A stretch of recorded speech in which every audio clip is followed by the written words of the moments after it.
అక్కడి పాలిటిక్స్ మొత్తం bypass road చుట్టే తిరుగుతున్నాయా? బైపాస్ రోడ్ నాణ్యతను ఓ ప్రతిపక్ష పార్టీ వ్యతిరేకిస్తుంటే మరో ప్రధాన ప్రతిపక్ష పార్టీ ఎందుకు మౌనం వహిస్తోంది? సెంట్రల్ కంట్రోల్ ఉండే ఆ రహదారి ఇష్యూను పైన పవర్ లో ఉన్న పార్టీ అంతలా సీరియస్ గా తీసుకోవడానికి కారణం ఏంటి? మరి బైపాస్ రోడ్ ఎక్కిన రాజకీయం ఎక్కడో చూద్దామా?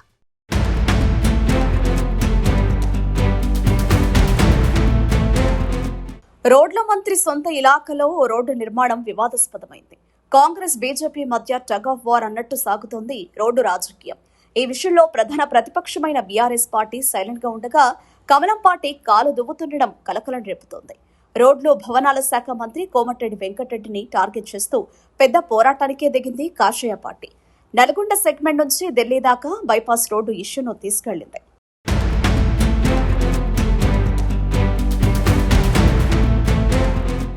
నల్గొండ టౌన్లో ట్రాఫిక్ సమస్యలను అధిగమించేందుకు పానగల్లు నుంచి మెడికల్ కళాశాల వరకు బైపాస్ రోడ్డు నిర్మాణానికి శ్రీకారం చుట్టాయి కేంద్ర రాష్ట్ర ప్రభుత్వాలు. మంత్రి కోమటిరెడ్డి చొరవతో టెండర్లో పనులు చకచకా కదిలాయి. 14 కిలోమీటర్ల వరకు సాగే ఈ రోడ్డు నిర్మాణం భూసేకరణతో కలిపి సుమారు 700 కోట్లు ఖర్చు చేస్తున్నాయి కేంద్ర రాష్ట్ర ప్రభుత్వాలు. ఇంతవరకు బాగానే ఉన్న ఇప్పుడు ఈ రోడ్డు నిర్మాణం పెద్ద వివాదానికి కారణమైంది. ఓ బీఆర్ఎస్ మాజీ ఎమ్మెల్యే సోదరుడు నల్గొండ బైపాస్ రోడ్డు టెండర్ దక్కించుకున్నారు. అయితే భూసేకరణలో భాగంగా భూ నిర్వాసితులకు అన్యాయం జరిగిందని అప్పట్లో బీజేపీ పెద్ద పోరాటమే చేసింది. వారి పోరాట ఫలితమో లేదంటే మంత్రి కోమటిరెడ్డి చొరవతోనో గాని బాధితులను మాత్రం సంతృప్తిపరిచారు. దాంతో ఆ వివాదానికి తెరపడింది అనుకునే లోపే మరో వివాదం ముదిరింది.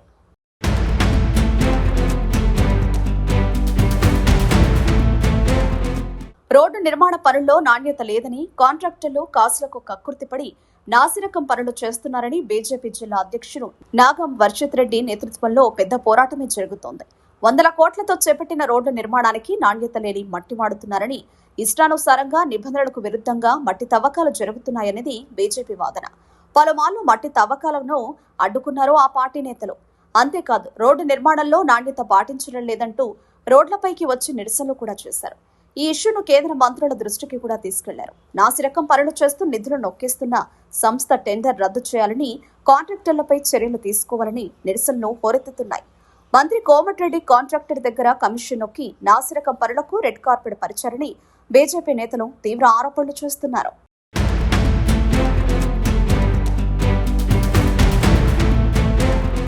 ఇక ఇందులో మరో ట్విస్ట్ ఇప్పుడు హాట్ టాపిక్ గా మారింది. ఓవైపు బైపాస్ రోడ్డు నిర్మాణంలో అక్రమాలు జరుగుతున్నాయని బీజేపీ ఉద్యమం చేస్తుంటే కారు పార్టీ మాత్రం ఈ విషయంలో మౌనం వహించడంపై ఆసక్తికర చర్చ జరుగుతోంది. భూసేకరణ, బాధితులకు నష్టపరిహారం విషయంలోనూ బీఆర్ఎస్ పెద్దగా జోక్యం చేసుకోకపోవడం చర్చనీయాంశమైంది. రోడ్డు నిర్మాణ పనుల్లోనూ ఆ పార్టీ వైఖరి తెలపకపోవడం వెనుక మతలబేంటనేది కూడా హాట్ టాపిక్ అవుతోంది.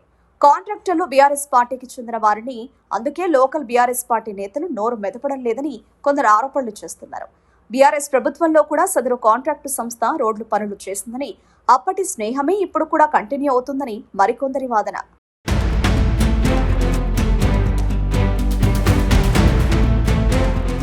బైపాస్ రోడ్డు నిర్మాణంలో అవకతవకలపై పోరాటంతో బీజేపీ ప్రజల్లో క్రేజ్ కొట్టేస్తోంది. కారు పార్టీ గప్చుపైంది. కరవమంటే కప్పకు కోపం, విడవమంటే పాముకు కోపం అన్నట్లుంది అక్కడ బీఆర్ఎస్ నేతల పరిస్థితి. ఎందుకంటే సొంత పార్టీ నేతలతో కయ్యం పెట్టుకోవడం కంటే ఈ ఒక్క ఇష్యూలో వేలు పెట్టకపోవడమే మంచిదనే భావనలో ఉన్నారట లోకల్ లీడర్స్. ఇటు బైపాస్ రోడ్డు నిర్మాణంలో అధికార పక్షానికి ప్రధాన ప్రతిపక్షం మౌనవ్రతం అడ్వాంటేజ్ అవ్వగా బీజేపీ నుంచి మాత్రం టార్చర్ మొదలైందట. వేలు చిక్కినప్పుడల్లా కేంద్ర మంత్రులకు ఫిర్యాదు చేయడం, కాంట్రాక్టర్లపై ఒత్తిడి తేవడం వంటి అంశాలు అభివృద్ధి పనులకు ఆటంకంగా మారాయని అధికార పార్టీ నేతలు తెగ ఫీల్ అయిపోతున్నారట. ఇటు తన సొంత ఇలాకాలో ప్రతిష్టాత్మకంగా చేపట్టిన బైపాస్ రోడ్డు నిర్మాణం వివాదాస్పదం కావడంతో మంత్రి కోమటిరెడ్డి కూడా ఆవేదనతో ఉన్నారట. మొత్తానికి బైపాస్ రోడ్ ఎక్కిన నల్గొండ రాజకీయం ఢిల్లీ దాకా రచ్చరచ్చ చేస్తోంది. మరి ఈ వివాదానికి బ్రేకులు పడేదెప్పుడు, రాజకీయ రోడ్డు దిగేదెప్పుడు అన్నది లేటెస్ట్ హాట్ టాపిక్.